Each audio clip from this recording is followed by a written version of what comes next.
Dan Fischer from WBTA, who is going to be our moderator. And I think he's going to do a wonderful job. And I think if you don't have enough cards to ask your questions, we have lots more cards. And does everybody have a pen or a pencil? We're going to begin this evening with the flag, and then Bob Clement is going to lead us in America. And I think you have a green sheet, the words to America, so you will be all set. Okay. Well, then we will get started. Thank you so much for inviting me tonight. I like to call myself the past president emeritus of WBTA. I am now retired, and after 53 years in broadcasting, it's enough. So with that, I will ask you all to stand as Anders and Beckett Swanson present the colors and lead us in the pledge to the flag.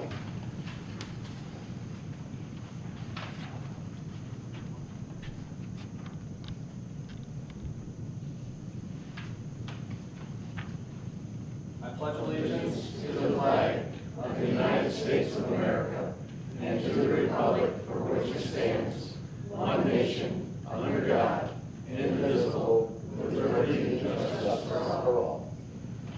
And now a prayer for the town of Stafford by Christopher O'Connor. Yes, you'll notice I'm not Colleen O'Connor, but I am her other half.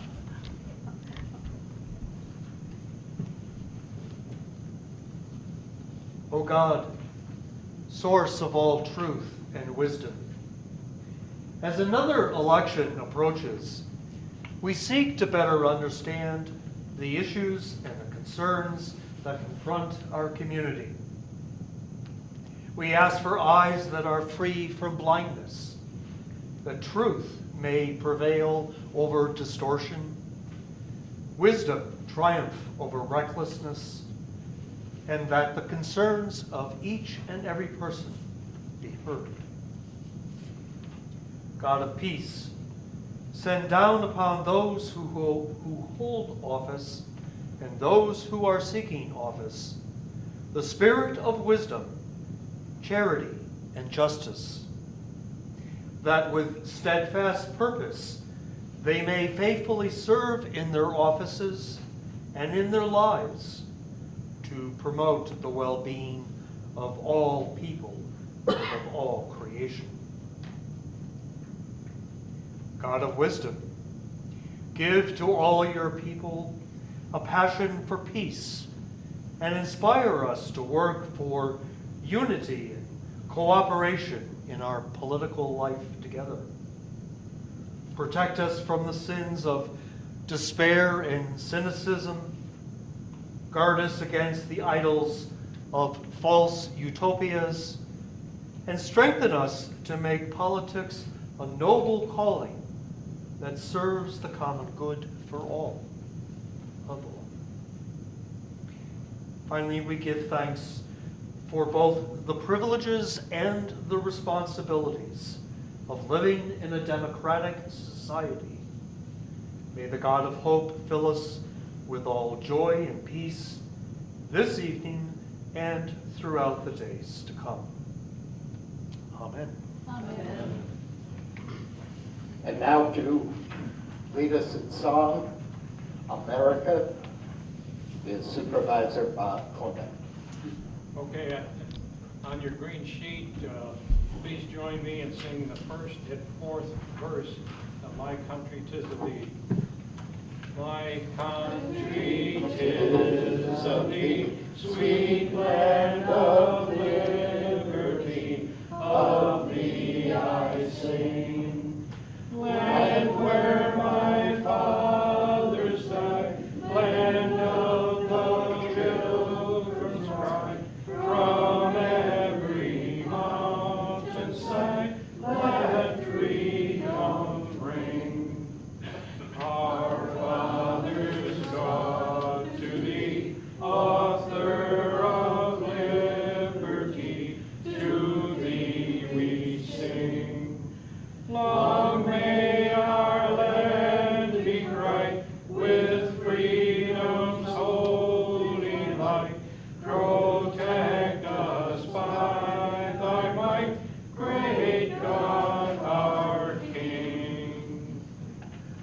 very much. Let's be seated. I want to tell you that every Tuesday afternoon, the Batavia Rotary Club meets, and we are a singing club, and we perform various patriotic songs. It's been known to cause dogs to howl, but I want you to know that this group sounded very good tonight. So on behalf of the Stafford Preservation Group, I wish to welcome you to the 10th Biennial Candidates Night. And for the reporters in the room, that's every 2 years we have one of these. The Stafford Preservation Group is a nonpartisan organization whose members do hands-on work to help safeguard local and state democracy issues. We're directly involved in shaping topics that keep our community strong.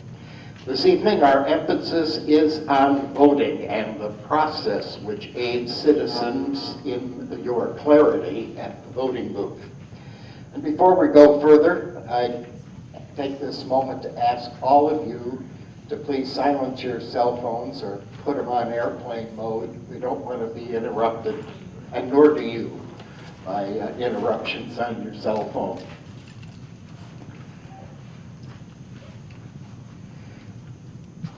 The subject that seems to be in the news quite often is the consent of the governed, and that's really our theme tonight.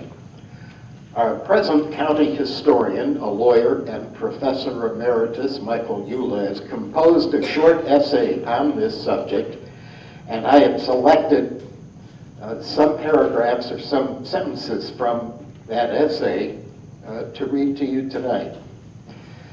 The burning issue of our day is this: does American democracy divide the population into two groups, those who command and those obliged to simply accept those commands? Representative democracy, unlike authoritarian dictatorships or monarchies, rests upon the voluntary consent of the governed. As history clearly shows, a nation led by those whose only interest is self-interest perish. Nations, democracies, last when they rest upon the good sense of the people who exercise a willingness to compromise, to understand, and to exercise generosity and to be patient. The sole goal in a true democracy is always to achieve as much self-government and governance as possible. Those in authority must never lose sight of the obligation to wield power solely in the interest of those who are governed. What is the interests of the public should guide the formulation of public policy and the enactment of laws. In a democracy, that policy should never be the result of the self-interest of those governing. Accordingly, those governing have a responsibility to fully disclose the rationale for a decision. And I can tell you that I was a reporter, as I mentioned, for 53 years and oftentimes dealt with governmental officials at the high end and also at the village and town levels, which I came to know as government at its grassroots. And from time to time, various leaders of government, I think we're getting a little loud over there, various leaders of government, well, quite frankly, could step in doo-doo. And if they did, the first impulse was often to cover it up, to pretend it never happened. And politicians weren't alone in this. So were leaders of business and industry, especially those in business and industry. If something went wrong, the first impulse was to cover it up. Well, over the years, and I've preached this over and over again, get out in front of the bad news. Don't bury it. If a mistake was made, or the government or the company or whatever it might be stepped in doo-doo, admit it, get on with life, because to not do that, to not get out in front, just allows rumors to abound. I used to say that sunlight is the best disinfectant. And you've probably heard that before, but it's very true. So before we introduce our candidates, we're all aware of consent of the governed. Did you know that the state of New York has removed the town rights to placement of renewable energy projects within our towns and cities, ignoring the science, the health, the well-being of our citizens? The group that's organized tonight's candidates evening has asked me to especially mention this evening. It's a hot topic, and it's going to get hotter. Also, to lighten the mood a little bit, if you want to win the door prize, which is the book America the Beautiful that I showed you a little while ago, you need to fill out those tickets, and also the wonderful American pie that's here tonight. I believe it's here. Good. So it's on display. At this time, I would now like to introduce our candidates for the 2023 Stafford Town elections to be held on Tuesday, November 7th. And from your left, candidate for Town Supervisor, I might add running unopposed, is Robert Clement. You can applaud now. That's fine. Incumbent candidate for Town Council, Robert Pacer. Bob? And I guess for some reason we're not going from the left, but you probably know all these people, and they're gonna rise. A newcomer candidate for Town Council on the conservative line is Cathy Worthington. Cathy? Another new candidate for Town Council, Terry Young. Terry? And we have two incumbent candidates, each running unopposed. They are our town court judges, Bob Penepent and Robert Mattice. So apparently, one of the prerequisites of being a town court judge in Stafford is having a first name of Robert. So apparently that must be in the town constitution. So I'm happy to be here to moderate your 10th candidates night. These candidates meetings have been around since the 1920s, almost as long as Bob Pacer. Many of these meetings, I'm sorry, I know Bob, and I had to just put that in there. He and I are almost the same age. Many of these meetings are being held throughout the country each year. They usually invite candidates to speak and bring their information to a nonpartisan forum, which this is. These meetings are of service to the voters because they foster a means of forming a first-hand judgment of the candidates and thereby giving candidates an opportunity to present their views to audiences of varied political affiliation. They're considered special events in the election calendar year, and for good reasons.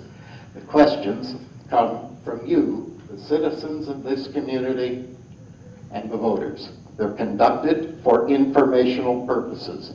Voting is the essential step in the process of democracy. In exercising our choices for elective offices to be filled, we affirm our faith in the democratic process. This evening, we're pleased to present this 2023 Candidates Night program. Now, let's take a moment for each candidate to introduce themselves and give us some background on why they are running for office or seeking re-election.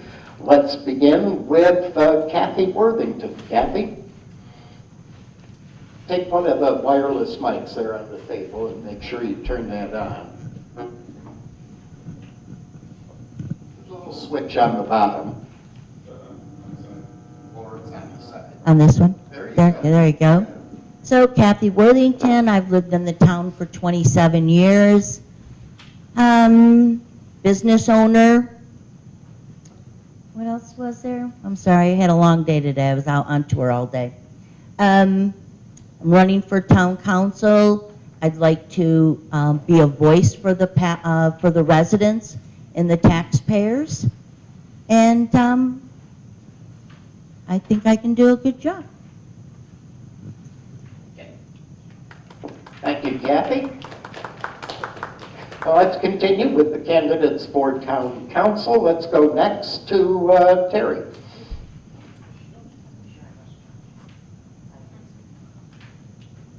There you go. My name's Terry Young. I've lived in Stafford for, can you hear me? A little over 50 years. I was a produce inspector for Department of Agriculture for 40 years. Now I run my own inspection business out of my home. I want to thank our moderator, Dan, for doing what he's doing tonight. And I would like to thank everybody here for allowing me the opportunity to serve on this council. My family, 3 children, they're all married. Well, one's not. He's thinking about it. And as a resident here, I've done other things. I've been on different committees. I've tried to take care of Emery Park for over 20 years. It's a great park if you haven't been there. I don't know, a few other things I've done along the way. Nobody probably knows that the bathrooms and the that were added at the park years ago was a great addition, and many people have used that. So feel free to sign up and use that park. That's all I'll say. Thank you. Thank you, Terry. And next, incumbent town councilman, Bob Pacer. Bob? Good evening. How's everybody doing tonight? Well, I've been around for a little while as a councilman. It's just over 30 years, almost as long as Bob has. The third Bob.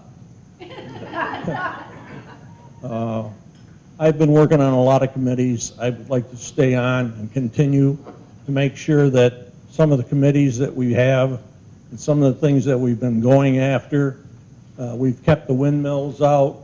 Solar is a problem, and we'd like to keep them out as much as possible. And there's a lot of other things. And when I speak, I don't speak for our party alone. And I've been crucified for that. But I speak for the people of Stafford, all the people. I don't care what you're affiliated with. If you have a problem, you come to me and we'll take care of it. We'll find a reason. And we'll make sure that everything's done properly. And we have a good bunch of councilmen there. We all work together. No one has ever worked against each other. We don't have arguments, and we get things done. That's the best way to do it instead of arguing and trying to do different things like some government that we do have. If there are any questions, I'll be glad to answer them tonight. You know that, so don't be afraid to write down questions. I'm willing to answer any of them for you. Thank you very much. Thank you, Bob. We have 2 candidates tonight for town court judge. Both are incumbents, both are seeking re-election, and there is no opposition, but we want to hear from these candidates, and let's begin with Bob Penepent. Bob? Good evening. Can you hear me? Okay. Yep. Robert Penepent, been town justice in Stafford. This December will end my 3rd term. We're elected to 4-year terms. It's really quite gratifying being a judge in the town of Stafford, not only for the Stafford residents that happen to appear before us, but for those people who find their way through the town of Stafford and for whatever reason get stopped at a traffic stop or arrested for something, whatever. I try to be fair and impartial in my decisions. We do have occasion to have bench trials and jury trials. Some of the residents of Stafford would be called for jury trials. And over the years, I find this work actually very rewarding. Gives me a chance to keep up on my writing skills. We do that quite a lot often. And try to dispense justice in the town of Stafford in a fair and impartial way. Look forward to some questions tonight. If anybody has any questions, I'd be happy to answer those that we can. We're kind of limited in what we can respond to, so just bear that in mind. With that, I'm good. Okay, thank you. And let's go to, yes, sorry. Didn't want to interrupt your applause lines, Judge. And also a candidate for Town Court Judge, Robert Mattice. I don't need the microphone. I'm used to this room without it. I've lived in Stafford about a little over 40 years. I started my public service here as a firefighter in the junior department when I was 16, joined the full department when I was 18, got my EMT when I was 21. I'm still a member over there. I did 5 years on the town board before getting appointed town justice. I did 1 year in appointment. This is my first re-election after my initial election, so I've done 5 years over here. And I agree, it's very rewarding. It's challenging. The book they give you for your initial class is about that thick, and you've got a week to master it. And then they throw you to the wolves and have you come back 6 months later to see if you learned it. It's challenging, but it's rewarding. I've had 2 jury trials. How many of you had in your years? 2 or 3. Okay, yeah, I've had 2 and 5 years. So those are thrilling, to say the least. The manual for that is about that thick. So again, we're limited on what we can answer, but we'll answer what we can, and we look forward to the questions. Thank you, Judge Robert. I'm going to have to use your last names because if I just referred to you as Judge Robert, both of you were going to answer. So as you watch and listen to this debate, please keep in mind the handout sheet called Are They Answering Your Questions? And all of you should have gotten a copy of that. Talk over what you've seen with family and friends, and remember, the most important part of all of this is to vote on November 2nd. And if I can just interject, I've covered elections in Genesee County for over 20 years, and I thoroughly enjoyed covering politics and government at its grassroots, as I've mentioned, and I've seen so many times how as few as 3 or 4 votes can decide elections at town and village levels. And when you think about it, the more local these offices are, the more directly they impact your life. So vote. Now, as we proceed, we'll ask you to take about 5 minutes to write out your questions on the cards that have been passed out. We hope you come up with questions on issues that you regard as important to Stafford. Kindly write out your questions now. We'll give you a few minutes to do that, and we'll be back and continue. Anyone need some more cards? Either you wrote very large or you have very long questions. I think we need a couple more over there, Sandy. They're up here. Oh, thank you.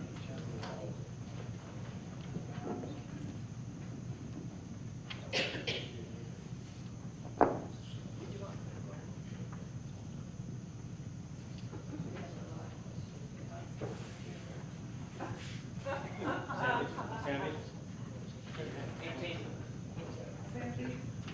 I got it. One is enough? Yeah, one's great. Okay. Anybody else need more?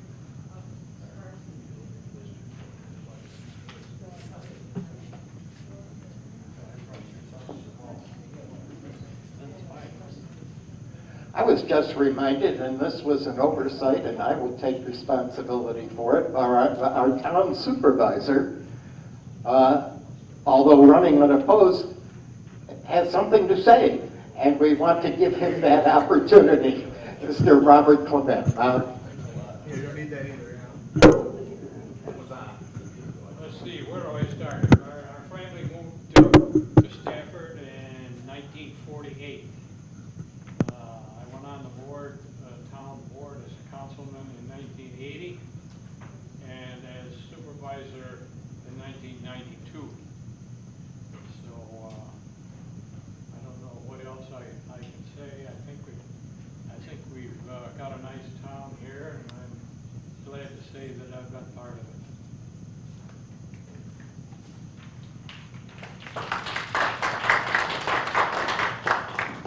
Okay, do we have any other questions that need to be submitted? Sandy, have you collected them? Is everybody ready? If you need some more time, that's fine. I don't want to rush anybody. I'll start to collect them, but I'm going to keep going around. Okay?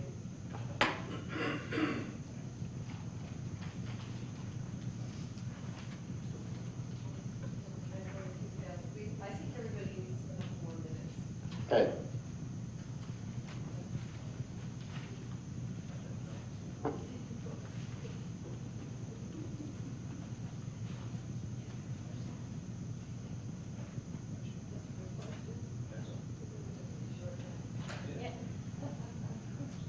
Let me just interject another personal thought, and this is not in any way an endorsement of any candidate. Terry, I didn't know that you were instrumental in this, but I'm from Oakfield, and please don't hold that against me. But your park here, this Embry Park, is probably the nicest town park in the county. I've attended events there for the Ark of Genesee and some others, and it's just a wonderful facility that all of you should be proud of. Yes. Yes, applause for the town park. Yes.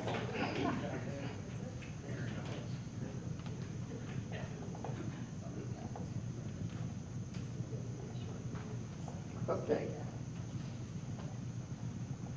Any other questions? Well, as we go through these, if you want to do a follow-up or just pass a card forward. And now for our candidates, these are the questions, obviously, from the audience.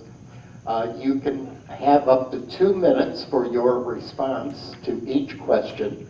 And when we're finished asking all of the questions, each candidate will have a minute to summarize and speak to the audience. Now let's get to some of those questions. First one.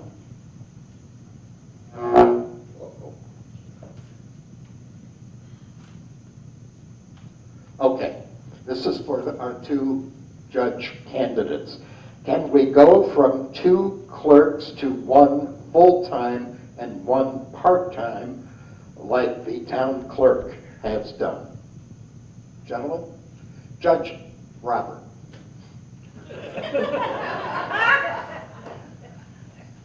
We had 1 full-time and 1 part-time up until a couple years ago, but the way the laws have changed, there's a lot of other hearings that can pop up, and we need the extra help for the hearings. We need 2 for the trials. We need 2 for the, we're doing a lot of, excuse me, I just blanked, fine recovery, because we can't stop licenses anymore for failure to pay fine. We're doing civil judgments, so the clerks are taking up time trying to do multiple mailings, trying to bring the fine money in that we've assessed.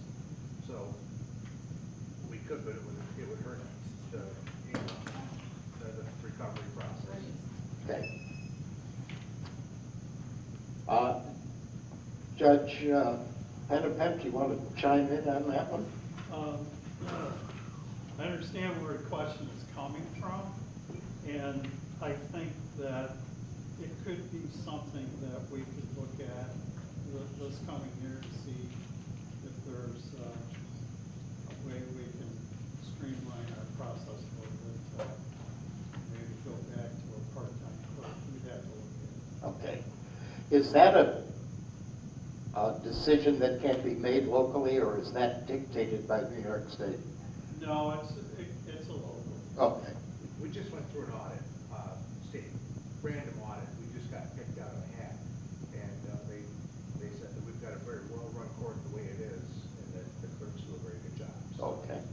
I don't want to upset the apple cart too much. This question is for Cathy Worthington. Cathy, non-property tax revenue is diminishing. What's your plan to meet budgetary mandates?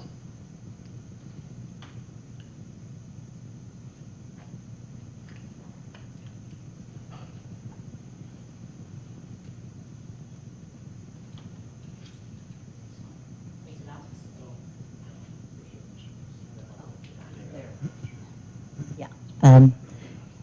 Non-tax properties, not exactly sure how many there are in town. I know we have our Greenspan and some properties that are not taxed. Not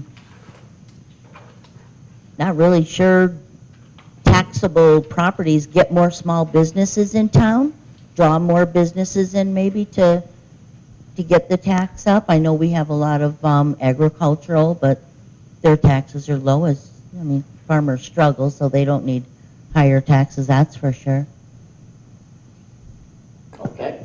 I know that question faces municipalities really all over the county and all over the state, with the number of not-for-profit organizations, tax-exempt organizations that do use municipal services. Is there another way to help recoup the expense or the cost of providing those services? One example, I know in the city of Batavia, for many years, trash collection was paid for out of the city property taxes. And tax-exempt organizations made use of that service, but didn't pay for it, didn't pay into it.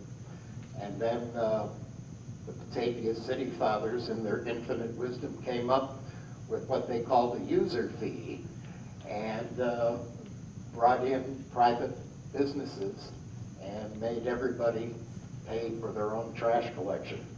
So that was one way that they did it. Mr. Young, this one's for you. What town of Stafford government function would you consider the most important or vital, and why?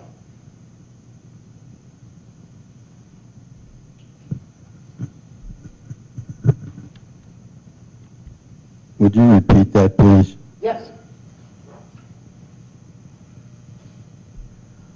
What town of Stafford government function would you consider the most important or the most vital, and why? Well, there's a couple of things that the town does here that I think are extremely important. One of them is to keep and maintain Emery Park. Everybody knows that's one of my favorite things. The recreation program in Stafford is by far one of the finest in the county. I think they should continue to take care of that program.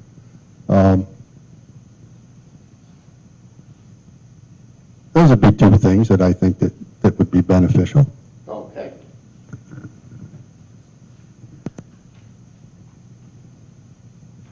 One question here that, and I'm sorry I don't know what they're referring to, but what about Stafford Pines? Is this an issue? Nope. Stafford Pines is supposed to be affordable for senior housing project. Okay. Don't know what's happening to it. It was approved a couple of years ago. We don't know where it's at. Do any of you, Bob? Sure. Fischer? Stafford Pines was going along very well, and it's up to the individual that was building that and going to run it, and we haven't heard from him. So I don't know if he still wants to do it, or if he doesn't want to do it. You know, we thought it was a great idea, and we always encouraged it, but it was up to him to keep it going. Once again, a question for our judge candidates. And Judge Mattice, we'll start with you on this one. Excuse me, let's start with Judge Penepent. How have state law changes or changes in state law affected town court?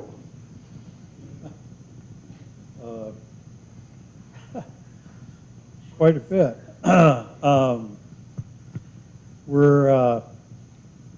The mandates that came down from Albany limit the local courts from suspending licenses for failure to pay their fines.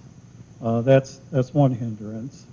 There's the Bail Reform Act, which is always in the news. That's put more strain on the local courts than before. So there's a few things. Whatever happens in Albany, the local courts are required and have no choice but to follow the rule of law. So we're kind of have our hands tied of what we object to. So. Judge Mattice, you want to chime in on that one? I still don't need that. I was on the bench for 1 year before bail reform, discovery laws changed. So what I learned in Albany immediately changed. So I'm still learning what they taught me, and then they send us another book to learn. The discovery laws changed how and when discovery is going to be turned over from the prosecution to the defense. Again, you can't suspend driver's licenses for failure to pay. They changed small claims. They stopped evictions during COVID. Well, we're still getting caught up on those in some cases. So it all stacks up on us, and we're the court closest to the people. So everything they do affects us, even if it's a felony. It starts here before it goes to county court. So everything they do affects us. Question again for both of you. How do you feel about term limits for town judge? Your current term is 4 years, correct? And you can run an unlimited number of times. As far as I know. Should there be term limits? I think there should be term limits at everything. Every office. Every office. Absolute power corrupts absolutely, I think is the term. Judge Penepent, how do you feel about it? I kind of concur with it. Keep that in mind. You know now where you heard it first. Unless they change the law, I'll keep running. Lots of questions about the court here. Does the court pay for itself? I think they mean with the fines you collect. This is that gray area where we're not in the business of revenue generation. We dispense justice. So if we happen to draw more in revenue than it costs to run the court, that's not why we're here. It's just a side effect. That black file cabinet there is full of out-of-state license, out-of-state fines that we can't collect. So that's just an example. That's one file cabinet of what we can't collect. It's not supposed to be a for-profit organization. Correct. That's not why we're here. Okay. Let's ask our candidates for town council this one. How do you feel about Zoom meetings for folks with families with children who cannot attend regular town board meetings? Terry, we'll start with you.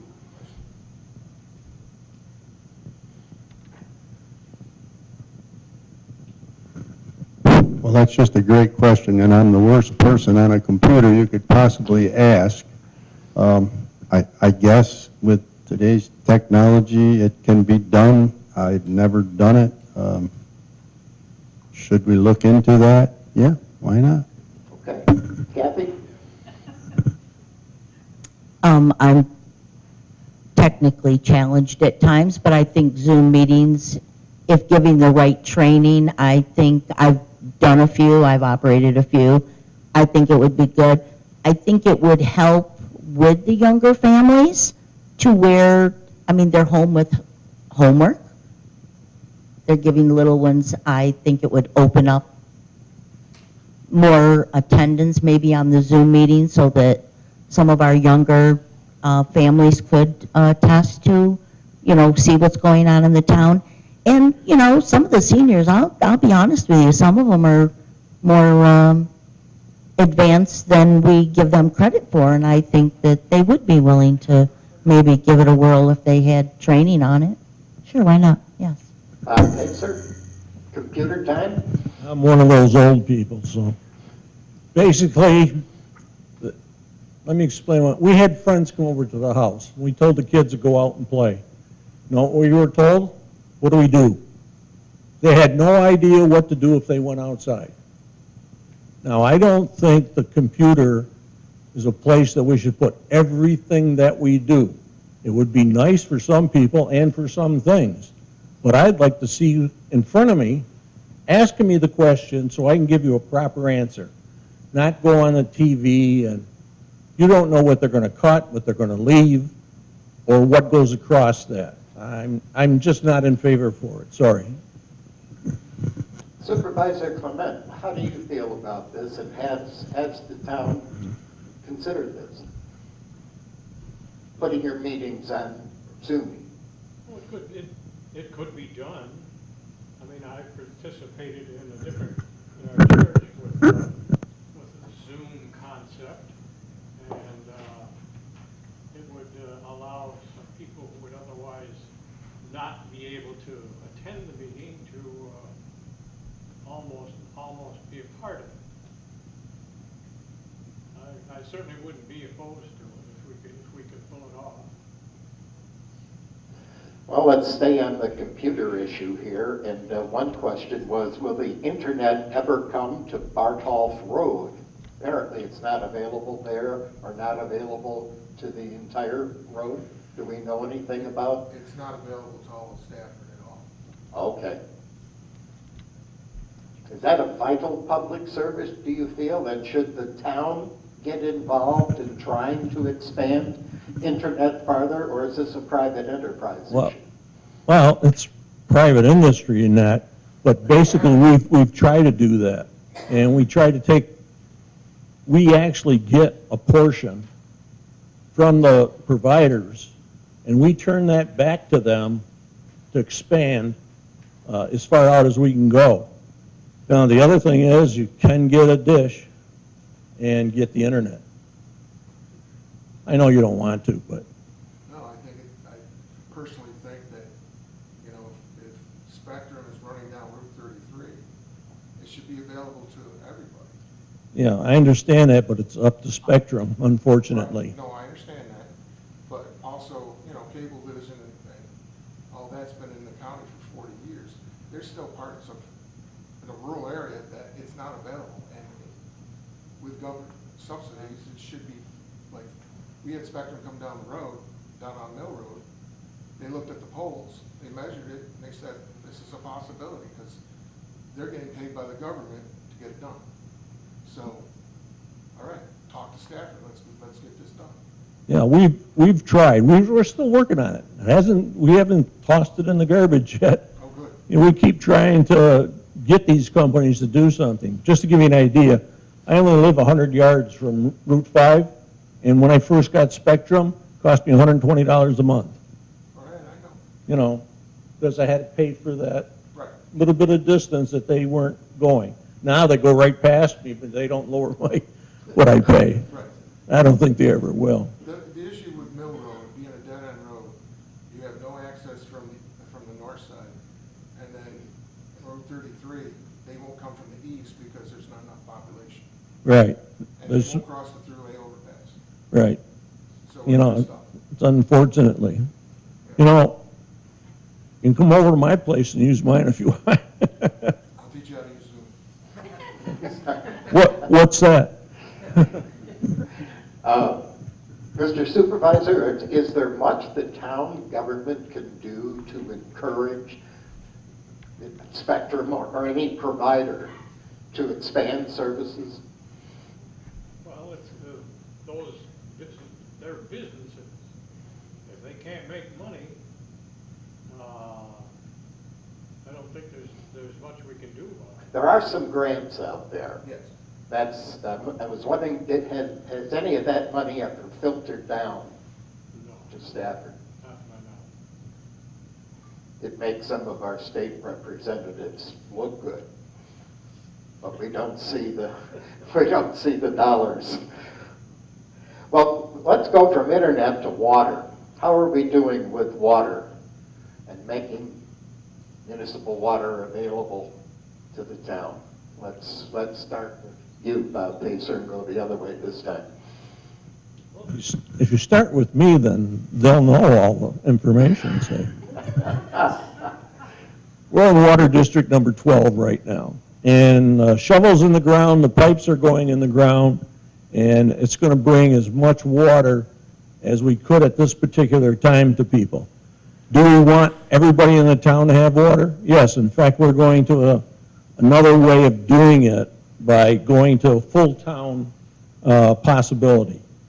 Now, we have to work with companies also in order to do that. The reason water district number 12, if any of you are in that district, hasn't got water is because of the cost of pipe and the availability of pipe. For a while there, we had everything right in line, and it was supposed to go in the shovel in the ground. Was it 3 or 4 years ago, Bob? Longer than that. And all of a sudden, you know, pipe wasn't available. They couldn't get it from anywhere because trucks weren't delivering it. Then it was so expensive to get the pipe that we used to use that we had to look to alternatives. And for water district number 12, I think we spent another, $1 million on getting pipe and a different type of pipe just so we could get that water district in there. And we'd like to do more, and we're going to keep trying to do more. We'd like to see everybody have water. Cathy, you want to weigh in on that? I am in District 12. It's going on 7 years. But my pipe is out there, and they assure me it's coming. I think the extra money, I think we did get that through a grant. So there were extra grants out there that we could get that actually helped bring, or at least maintain our cost down somewhat reasonable. But yeah, I'm hoping to have it by Christmas. I hope that's my Christmas present. Terry, the importance of water to the entire community? Well, of course, it's very important, and I think I've been around at the meetings since the first water district came through. Each one seems to get a little harder and harder to get. Thank goodness 12 is there, and at the last town board meeting, the question came up, why didn't we do the whole town at one time? Well, the answer to that was they couldn't put the grants through that way. It had to be individual districts. So we're on 12. What's the next one? 13? Maybe 13 will cover the rest of the whole town. I hope so. Okay, next, Cathy, there's several questions here for you, but if I may, there's a common thread among a couple of them here. One person asks, why all the FOIL requests, or Freedom of Information Act requests? What's your bottom line agenda, if you have one? Is there a goal you seek to achieve? Yes, I actually seek a seat on the town board, and in order to be knowledgeable, I have been doing FOIL requests so I can find out information that's not readily available to just ask. So every time you do ask a question, I'm told, oh, we can't tell you that, you got to FOIL request it. So I FOIL request it. And some things have gone back farther, so they're not readily available. Nobody's going to remember what they were, so everything is in either minutes or resolutions, or I think the thing I FOIL request the most are financial reports. And when we have our town board meeting, they approve financial reports, but they don't necessarily read them. So we don't know how much money we have in the bank. So if I ask, you have to FOIA request that. So I In your do. research, then, this is a follow-up to a question that was submitted.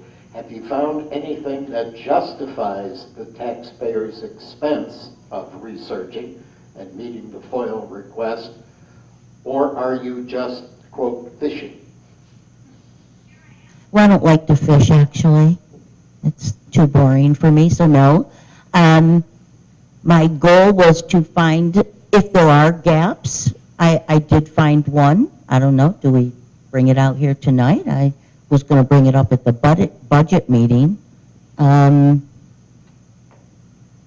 You say the payroll for the town board members was the payroll is $4,000, but when I look at the other budget, it says 5616. So there was one of my questions. I mean, if I'm going to be a town board member, I'd sort of like to know what I'm going to get paid for it. So is it 4,000 or is it 5,616? That's one. Basically, just looking to see where our money comes in and out is most of my financial requests, actually, I think, right? All right. Still on the budget, this question, I'll read it as it was submitted. Will you let the residents see budget numbers from past years and new proposed budget? How is the financial status of the town? Let's start with, who wants to take that one first? Terry? I'm not sure I'm capable of answering that because I have nothing to do with the town budget yet. So probably one of your current councilmen should answer that question. Okay, Bob Pacer, we'll go to you then. Whoa, jump right over here. The town budget is in the process. We have a public hearing coming up. The budget, until it goes to being a tentative budget, not just a request and everything, it has to go through certain steps. And those steps are different places, adding or subtracting money so we can balance the budget so we're not beating on our residents. And I think we're one of the towns that lowered it for a number of years until like 3 years ago when we had to raise it a little bit, simply because of everything that happened. COVID came along, money wasn't coming in other than tax money. So, you know, you have to make up for certain things or cut certain projects. I think the budget right now, once we have the public hearing, and that it will be available once it passes the public hearing for everybody. You can have a copy of the budget. It gives you all the expenses and all the costs. And it goes back 2 years, Bob? In 3 years in the report. So you can see, you know, what we're doing with it and why. And if you have questions, we'll answer your questions. We really will, Kathy. Is it, how much you make? Is it 4,000 or is it 50? Okay, that's not what was told. And we haven't had a raise in, I don't know how many years, 4 or 5 years. We don't just give ourselves a raise. If the budget warrants that, we might, because of what we're doing, but we donate a lot of our time and we don't get paid for it, and it doesn't bother us. Supervisor Clement, see if you can answer this one off the top of your head. What is the average attendance at a budget public hearing? There'll be not much difference than whoever comes to a regular meeting. I guess what I'm getting at is that my experience has been not a whole lot. It looks like this. Well, this isn't that. This isn't that. I'd like to see all the seats full, but it's not bad. Okay. Well, that brings me, there is a couple of other questions on this, and I'll just try to consolidate them. Are you satisfied with the amount of outreach or news coverage that your town board meetings and town board government gets? In other words, is there enough information out there for those who want it, can get it? I'll start with, I'll go to you, Bob, and then we'll go this way. I guess I'm supposed to know, so. I think we get pretty good coverage. There's been different times when we've had different people come in and either tape a meeting or get the information from the meeting. We've had radio people come in. So I think we get pretty good coverage, and actually, if you want to know more, come in. You know, if we have a lot of people, we'll come into this room. We're in that other room simply because we don't have that many people, and it makes it easier for us to see, hear you, listen to what you have to say, and you can see what we're doing with your money. Cathy, should there be more coverage, or are you satisfied with the coverage that's given? Well, I'm not satisfied with the coverage. I think it needs to be Zoomed, or somehow people need to know what's going on easier than reading whether it's in the daily news. I mean, especially our public hearings.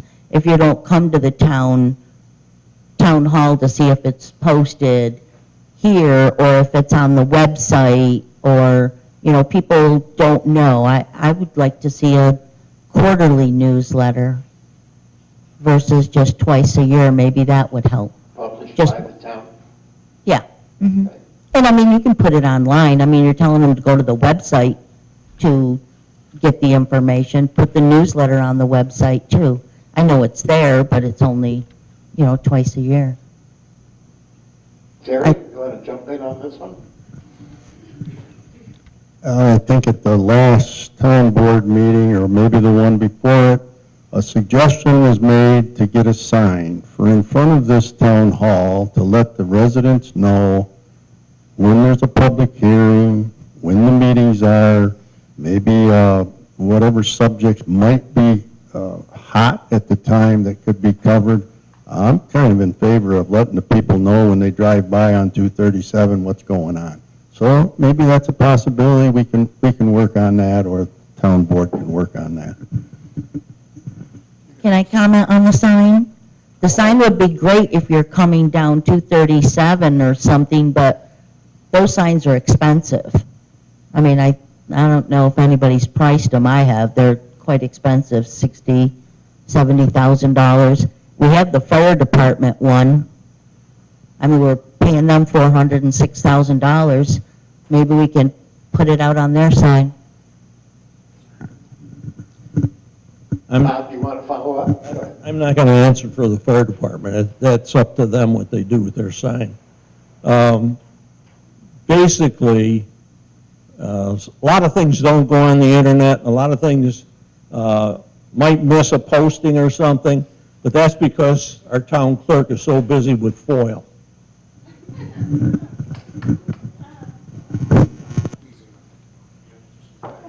Well, Cathy seemed to get a little heat there from Mr. Pacer. Your social media site, What's Happening in Stafford, this writer states, is very negative. Can you work with the current membership of the board if you are elected?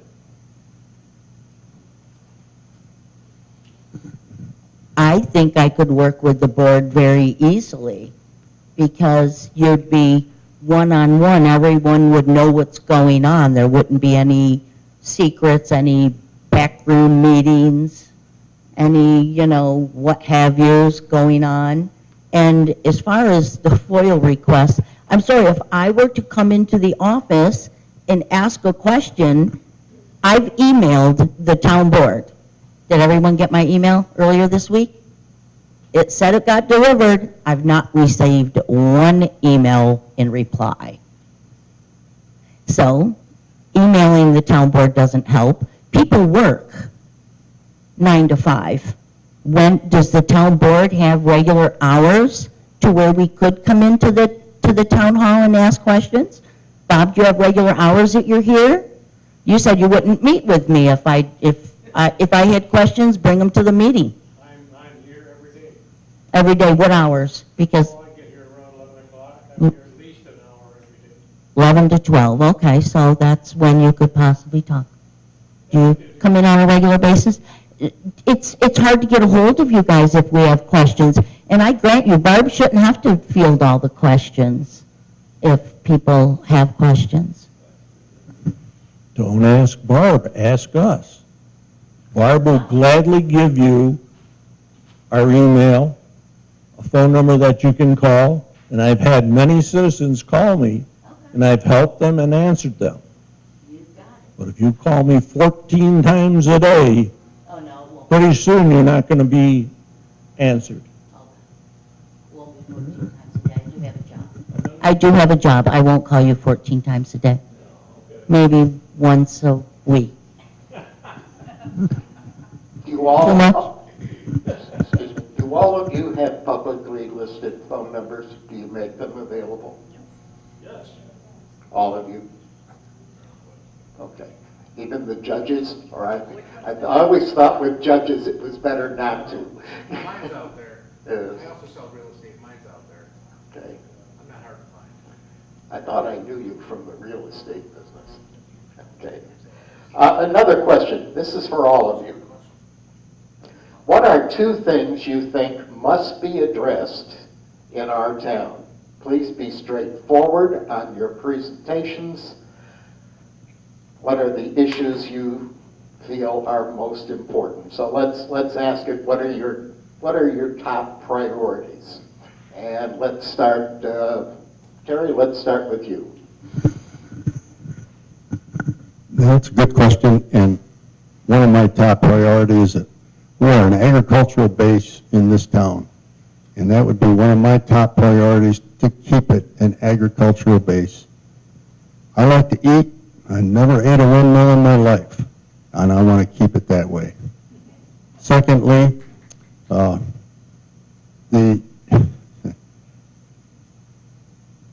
the town board needs to work with the zoning officer, zoning and code officers. We need to work better, and the board needs a representative to do that. I would be willing to do that. I think it's time that happened. Okay. Cathy, 2 priorities if you are elected. I would like to get our, not that we have control over them, but the assessments and the taxes settled to where, they don't go up so much. I mean, our taxes and our assessments went up crazy last year. And I would also like to see water and internet get to everyone that wants it. That should be. And how can the town help to make that happen? I think there's grants that we could look at as far as water and cable goes for people. And as far as, the taxes, we're probably not going to be able to do much with that because that's assessment and that goes crazy. But maybe, I agree with Terry, we need to keep our town ag culture. People moved to Stafford because we wanted country. We didn't want solar farms all over, windmills, trucking companies that seems to be popping up all over the place now. So, yeah. Priorities. Well, I think people should know that all the things that have been asked tonight, we are doing. If you don't think we're not doing it, you come into our board meeting and listen. We are doing those things. We are addressing water. We are addressing a lot of things. Internet, Zoom, they might be good, but there's a lot of reasons they're not that great, okay? If you really want to be in touch of what's going on, come to a board meeting. We post everything, everything's there. You know, you can't expect the town clerk, well, I can, but but she has a lot to do. She has a lot on her plate, and she is pretty good at it. Things I would like to see be done, I would like to see more people coming to meetings. I'd like to see them come in and ask questions. We're not like some boards that only give you 5 minutes to talk. If you have something to say, we're going to listen to you. If you need a response, we will respond to you. Don't be afraid to call us, come into the meetings, send us a letter, ask questions, and we will take care of it. Let's go to our judge candidates with this one. If you had the opportunity to pick one or two things on your wish list for your office, what would they be? I really never thought of that.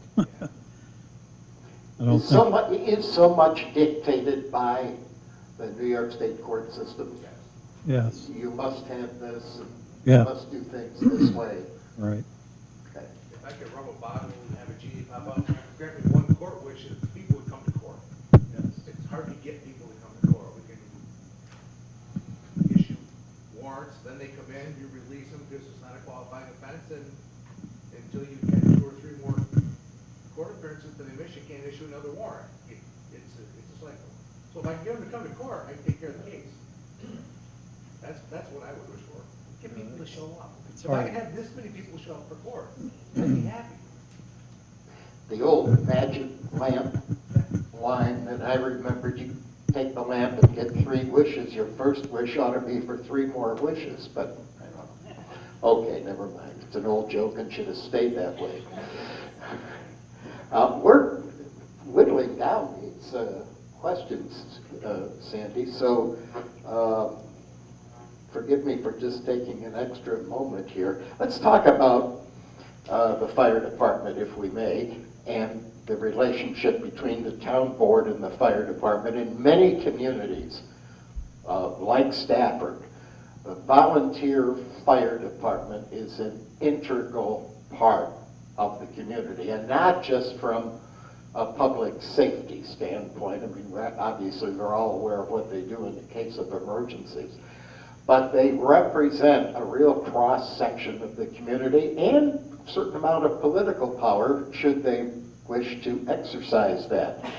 How would you describe the relationship between the fire department and the community and the town board?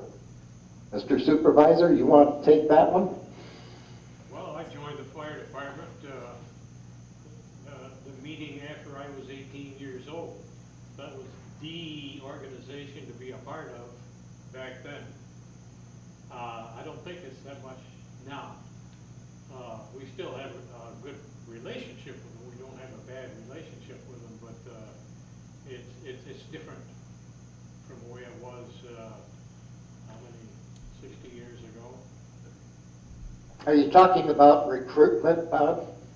They're having a problem recruiting people too. I mean, if you want to be an active fireman, there's a lot of training you have to go through. At your own expense? Yeah. I mean, it used to be there were a lot more farmers and a lot more local people working locally, and you didn't have the requirements then that you have now that you have to go through to be an active fireman. I don't know, I'm kind of wandering around here, but I didn't, it's not the social organization that it used to be. To what do you attribute the recruitment problem in the volunteer fire departments? Because Stafford is not alone in that by any means. Is there anything the town government can do to help that problem? Is there a tax exemption or partial exemption that the town could enact? That's been suggested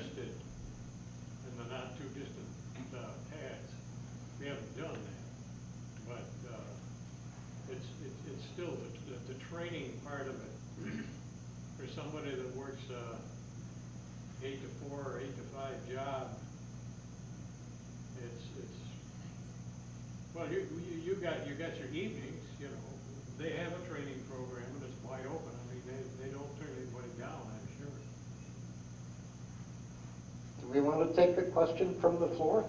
Sure. Who had the question? Yes, ma'am. I have a question. Is it true it's 140 hours of training? I mean, do you have to be certified to be a volunteer fireman? I don't think you have to be certified. Well, you have to have 140 hours of training? I can probably answer this one. I just don't know. Yeah, I just there's- wondered. There's a couple of different levels. If you don't want to go into that, I know this because I'm a member. There's an exterior firefighter class where you can go help outside the fire. Well, that's a shorter class, and I can't tell you what that one is because that's, again, really Gotcha. recent. Used to be Essentials of Firemanship was 40 hours. They put you through this quick, 2 nights a week for a few months and throw you into a burning building.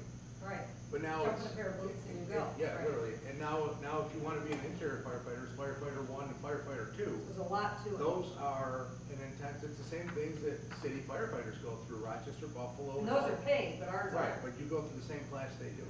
So, and there isn't currently a way for anybody to join, if you're an EMT and moving to Stafford, there's no way to join Right. and just medic. You've got to go through one of those classes before you can So there's a lot to medic. it. So it's not simple. And the retention, the annual training, is Gotcha. just a nightmare to try and get it done.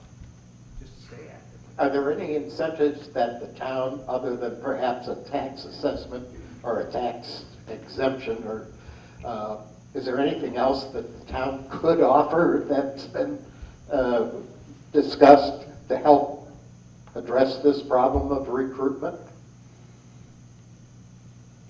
No. You can figure that out. You'd be elected governor. No, thank you. Bob Pacer, this one's for you as the elder statesman here, and I emphasize elder. I picked on Bob. I knew him when he was the candy man. He's older than me. What do you point to as, you've been on town council for 30 years, you said more than 30 years.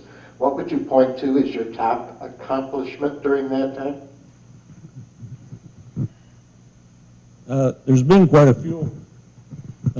Basically, windmills, keeping those out because there's so many detrimental things to them.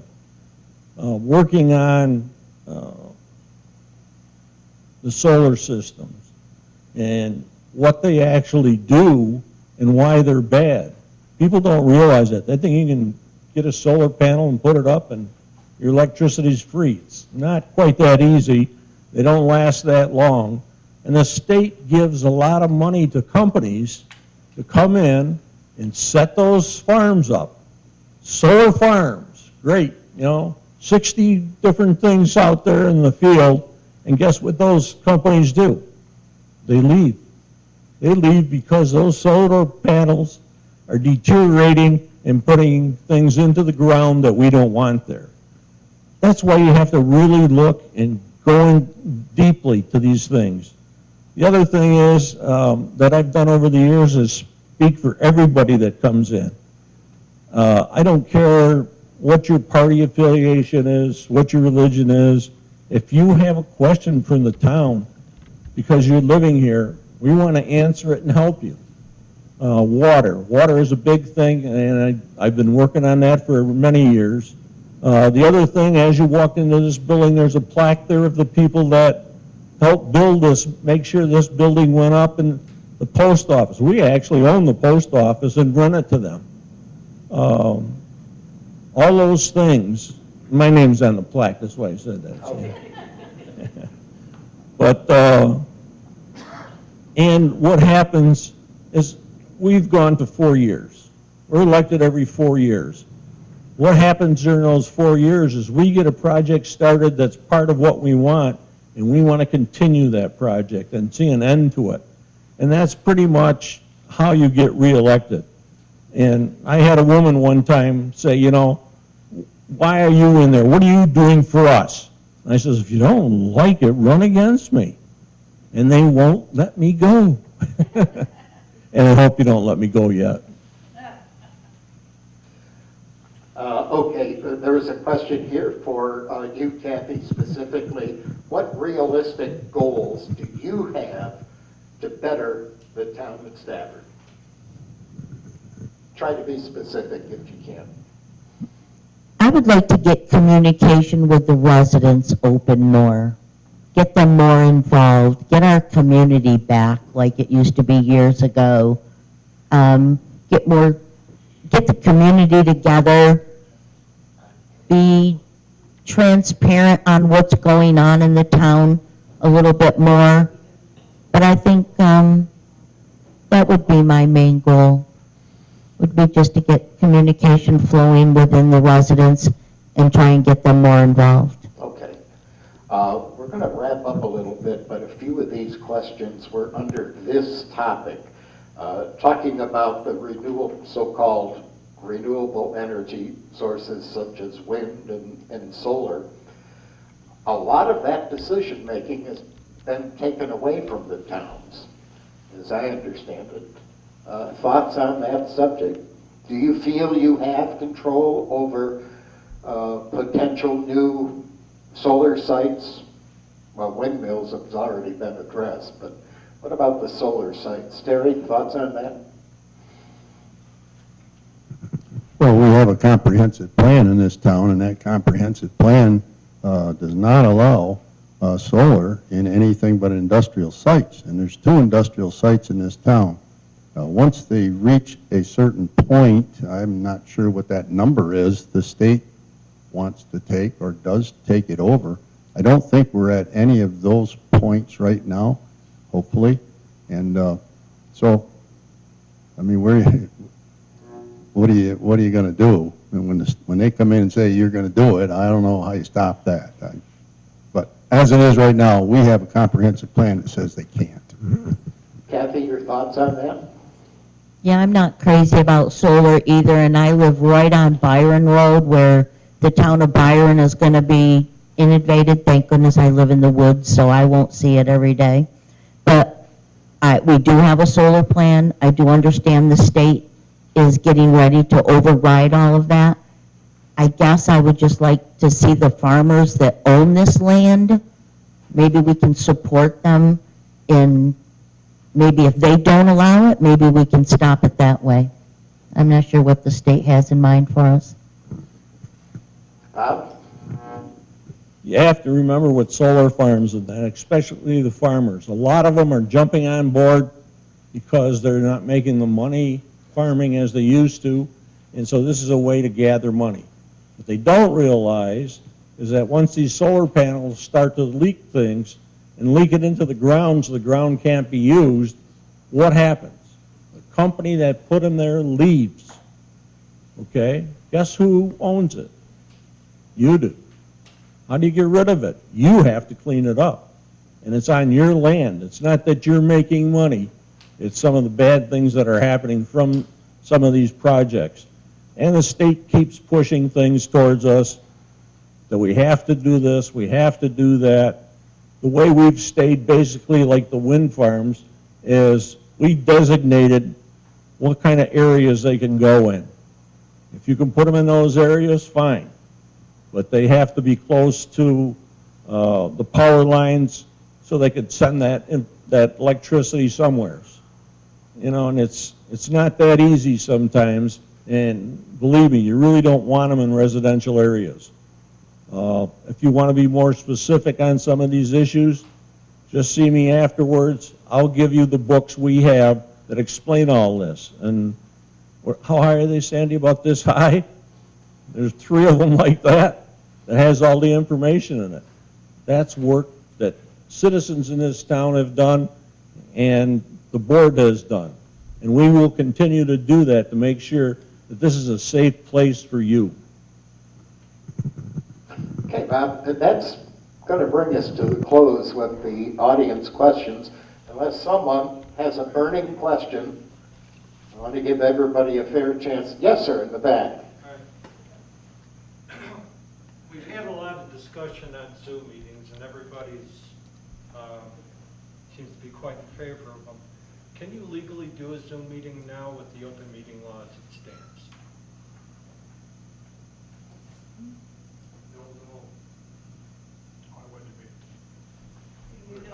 Towns do it. For, right now, the open meeting law says that if you have multiple sites, you have to have citizen access to multiple sites. That's why we don't have Zoom meetings. We have to comply to the law. It's that simple. All right. That one I haven't heard. I know a lot of municipalities have them. They're streaming their meetings, which is kind of the same thing. Yep. What towns are streaming their meetings? Town of Batavia does. Town of Batavia, City of Batavia. Batavia Where do they does. stream Genesee them? County does. Shelby. Orleans Yep. County does. Orleans County does. Monroe County does. City of Rochester does. I haven't seen any of them. Town of Batavia? Yep. Yes, Where do they stream it? They they stream it. online. Online Yep. through I the think maybe, website? sir, you might be equating streaming and Zoom. No. Okay. No, if I want to get it, if I want to get the, They put the links on their Facebook pages that they have. They also put it on their website as now well. is this Town of Batavia or City of Batavia? Town of Batavia and City of Batavia and Genesee County. They Yes. all do it. Okay, because I know They put City it of on their Batavia Facebook used pages. to, They put it on their websites as and well. they stopped. They put their link. All right, No, City of Batavia puts it on there as well. all right. I've gone on their sites. I can't find it. I'll look again. Okay. Well, I want to give each candidate, was there another question from the floor, just to make, okay. Yes, yes, sir. You asked about the two issues going down each candidate. We didn't get to the town supervisor to say what two issues. Did I pass you by again, Mr. Supervisor? I certainly didn't mean to. I'm hiding out over here. So what did I miss? Your two top priorities going forward.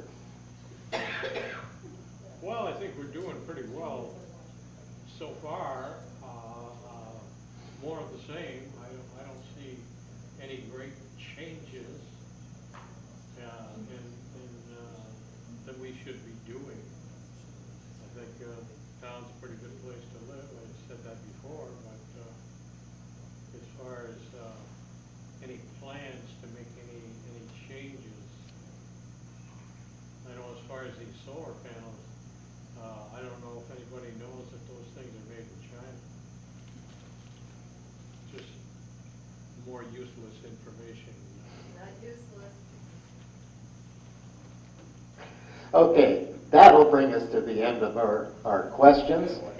Whoops, okay, yes, sir. Cathy,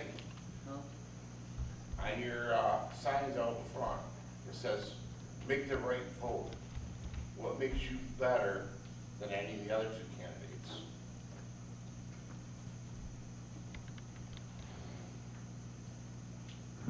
I don't think it would be being better, being the right vote, maybe the vote for change, new vote.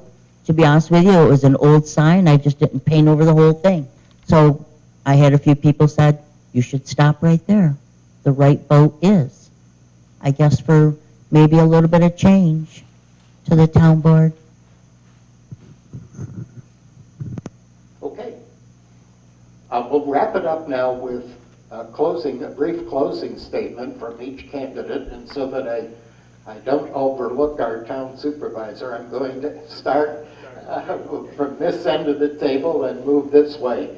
And Mr. Clement, your closing comments, please. There's going to be change, whether you like it or not. I mean, you can promote one thing or another, but things will change. Hopefully, we're in a position to make sure that those changes are in a positive direction. But as far as having any plans in the back of my mind, and I don't think that the rest of the board does, where we have any backroom discussions that we've had that we want to bring, we want to change this and we want to do that. I mean, in some towns, why some of these changes that are brought forward, bring a little money into the pockets of the people that are running the show. That's not the way it is here. Judge Mattice, let's go to you next. All right, well, I thank everybody for coming out. There's not a lot to say because I'm running out of pose, but I encourage you all to come watch court. Try not to be a participant. Try not to be ordered to be there. Come in on your own. I've had a couple of you here for jury duty, but thanks everyone for coming out and just get out and vote. Judge Penepent? Yeah, more along the same as Judge Mattice said. Court's open to the public. You can come and observe the times that our courts are in session or on the website for the town. And yeah, I encourage people to come in to see how we're doing, how we're progressing, what kind of people are actually showing up for court, kinds of cases that we handle and stuff, so, yeah. And don't forget November 7th. Okay, let's wrap up now with our candidates for town council and begin with Bob Pacer. Bob? Well, I hope you all come out and vote. That's the most important thing. And the reason I'm running is when I first started, I worked in Batavia. I was a general manager of Oliver's Candies for 36 years. We built that business up from a $100,000 business to a $2 million business. I've been the president of the Chamber of Commerce. I've been on many committees and things, and once I retired, I brought all that to the town to make sure that we can go out and get the information and talk to the people we need to talk to for you to make this community a better place to live. So get out and vote. Cathy? Yes, I would like to thank everyone for coming. I loved all the questions. By all means, you can keep them coming with my little Facebook page, but I don't mean for it to be negative. I will try and make it be a little more positive. I would like to serve as the town council and try and get more residents involved in our community. And don't forget to vote. Terry Young. Thank you, everybody, for coming. I appreciate the opportunity to serve on the board, if that's the case. I've made a lot of tough decisions as a produce inspector. You make a lot of tough decisions every day, and you have to tell a farmer that your produce is not good enough to make the grade. And sometimes that's not a very good thing to do, but you have to make those kinds of decisions. So I think I could make some good decisions for this town. Please come out and vote. Thank you. Well, that thought is unanimous among all of our candidates tonight.